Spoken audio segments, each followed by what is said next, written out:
السلام عليكم ورحمة الله وبركاته. أصحابتي شرفت بدن سودو هذا كنا سودو هذا مركني تاريخين بدن أو السوق السين سيدا كل إن بدن هذه قعدتين مركز إن كسوها الله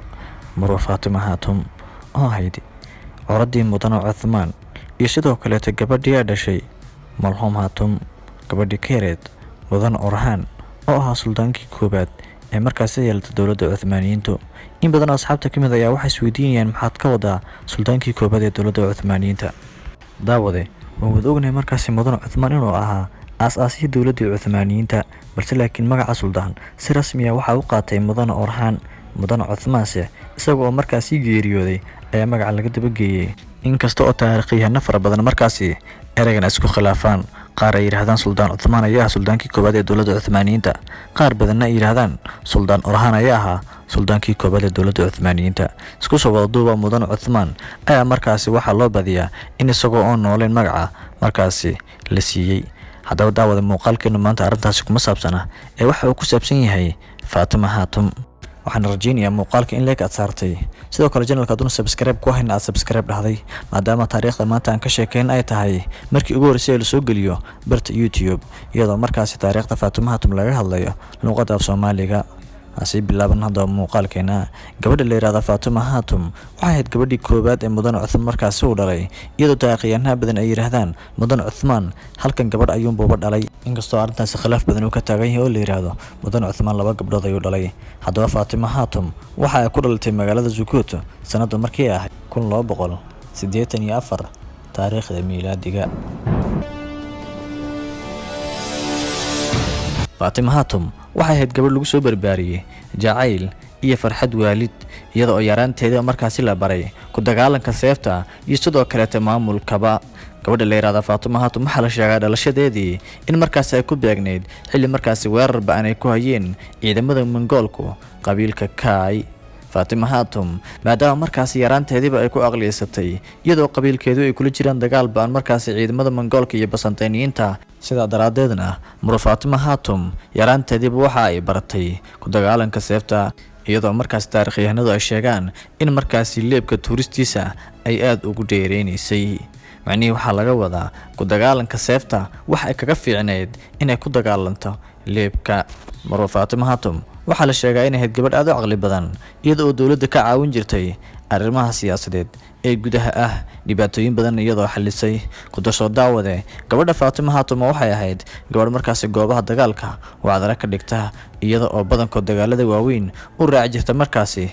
mudan Uthman gabadha la yiraahdo Fatima Hatum xilligii ay weynaatay waxa markaasi mudan Uthman uu ku daray in la dhihi jiray Ali Basha waxa dhalay mudane kamid ah mudanayaashii dig jiray dhulkaas Anadol kaasi oo markaasi ay hoos imaanayeen qabiil aad u tiro badan mudan Uthman sababta markaasi gabadhiisa Fatima ugu daray waxa la sheegay in ay tahay xoojinta xukunka dawladdiisa isagoo markaasi mudan Uthman ku fikirayay mar haddii gabadhiisa uu ku daro in qabiilkani hoos imaanayaan kadibna uu ka helayo taageero militariya sidoo kale mid dhaqaalaba mudan Uthman arinkii uu ku fikiraya markaasi waa suurta gashay waxayna sabab u noqotay markaasi Fatima Hatum xoojinta markaasi xukunka dowladda Cuthmaaniyiinta guurka kadib Fatima Hatum waxa la sheegay markaasi qabiilka inayna ku sii sugnaanin oo ay raacday odageeda maadaama mudan Ali Bey oo ah odaygii Fatima Hatum qabiilkiisu ay deganaayeen dhul xuduudeed aad uga durugsan halka markaasi qabiilka Kai ay degan yihiin haddaba daawade Fatima Hatum muddo badan oo ay ka maqnayd qabiilka Kai Fatima Hatum dib ayay ugu soo laabatay iyadoo markaasi ay wehelinayaan 3 wiil iyo hal gabadh ah kuwaasi oo iyadu markaasi ay dhashay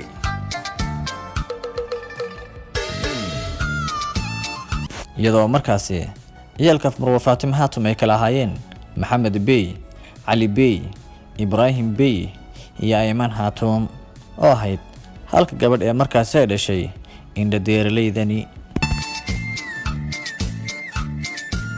arinta mucjisada ayaa waxay tahay kadib markii qabiilka ay ku soo biireen wiilasha Fatima Hatum in la arkay in mid walba oo 3 wiil ka mid ah uu leeyahay takhasus gaar ah ama khibrad gaar ah kan koobaad ayaa waxa la sheegaa inuu ahaa geesi dhiiran oo goobaha dagaalka wacdara ka dhiga kuna fiican shirqoollada iyo taatikooyinka goobaha dagaalkana wacdar ka muujin jiray isagoo la dhihi jiray waxa uu raacay mudane Cuthmaan oo ahaa isaga awowgiis halka kan labaad uu ahaa dhakhtar iyo sidoo kale nin ku takhasusay cilmiga daaweynta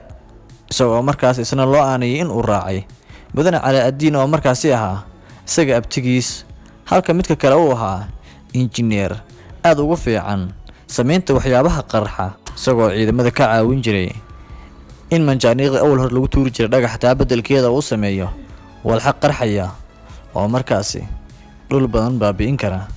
ama gidaarada burbur badan u geysan karaya si kastoo ay ahaataba wiilasha markaasi ay dhashay Faatima Hatum ama uu dhalay Mudan Cali Bey ayaa markaasi qabiilka uu soo kordhiyay waxtar aad u fara badan halka Faatima Hatum ay garab siineysay walaalkeed Orhan Bey oo markaasi xukunka dawladda Cuthmaaniyiinta gacanta ku hayay iyadoo markaasi ka caawinaysay xalinta khilaafaadyada gudaha ah kuwaas oo badan ay ka dambeeyaan ama sabab ay u yihiin dumarku Marwo Faatima Hatum ayaa waxay in badan soo garab taagneed walaalkeed Orhan Bey si xukunkiisa iyo dawladdiisuba ay u sii waarto una sii xoogaysato sanadooyin badan kadib waxaa la gaaray markaasi xilligii ay faarujin lahayd dunida Marwo Faatima Hatum waxa ayna ku geeriyootay magaalada Bursa sanadu markii ay ahayd 1326 taariikhda miilaadiga balse daawade waxaa jira taariikhyahanno fara badan oo dood ka qaba taariikhda dhalasho ilaa iyo dhimasho